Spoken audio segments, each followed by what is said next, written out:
On commence par 3 infos à retenir dans l'actualité et ces tensions toujours très vives autour de l'Ukraine. Une question est sur toutes les lèvres ce matin. L'invasion russe du pays est-elle imminente ? En tout cas, jamais les craintes occidentales n'ont atteint un tel niveau. Après un week-end d'échanges téléphoniques infructueux entre la Maison-Blanche et le Kremlin, la voie diplomatique est dans une impasse. Sur le plan militaire, de nouvelles unités russes ont été déployées à la frontière et des manœuvres navales ont été effectuées en mer Noire. Les États-Unis, quant à eux, ont envoyé 3000 soldats supplémentaires en Pologne afin de rassurer les alliés de l'OTAN. Pour l'heure, Washington et Kiev annoncent faire confiance, je cite, à la diplomatie et la dissuasion pour mettre fin à l'escalade. De son côté, le chancelier allemand Olaf Scholz se déplace aujourd'hui à Kiev puis à Moscou afin de tenter d'apaiser les tensions. Et c'est dans ce contexte qu'on a appris que KLM suspendait ses vols vers l'Ukraine jusqu'à nouvel ordre. Annonce de la compagnie aérienne néerlandaise ce samedi. On ne sait pas encore quand KLM volera à nouveau vers Kiev, a déclaré la compagnie. À l'instar de nombreux pays européens comme l'Allemagne, l'Italie ou encore la Belgique, les Pays-Bas ont appelé leurs ressortissants à quitter l'Ukraine et à éviter les voyages dans ce pays. De son côté, l'Ukraine ne juge pas pertinent pour l'heure de fermer son espace aérien, selon son président Volodymyr Zelensky.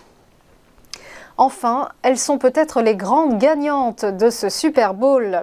Les crypto-monnaies ont déboulé en finale du championnat de football américain.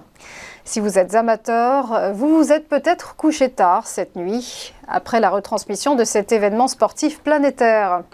Dans ce cas, vous avez certainement vu des spots pour Coinbase, FTX, Crypto.com ou encore BitBuy. Le Super Bowl, une aubaine pour toutes ces plateformes d'échange de crypto.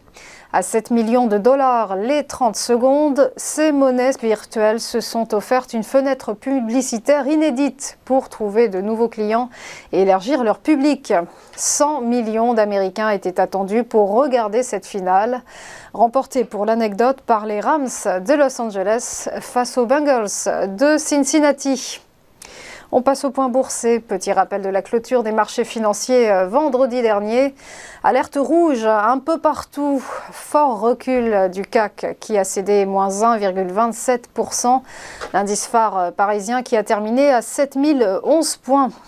À Francfort, le DAX s'est contracté également, mais plus modérément, en baisse de 0,42% à 15 425 points.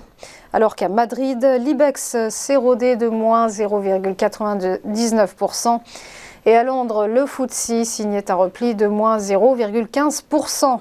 Du côté de Wall Street, coup de massue également. Le Dow Jones perdait 1,43% alors que le S&P 500 dégringolait de moins 1,9%. Le Nasdaq Composite, de son côté, plongeait de 2,78%, tandis que le Nasdaq 100 se délestait de 3,07%. Enfin, un mot de l'Asie. Ce matin, le Nikkei, ça ne va pas mieux pour l'indice de Tokyo. En berne aussi, avec une chute de moins 2,23%.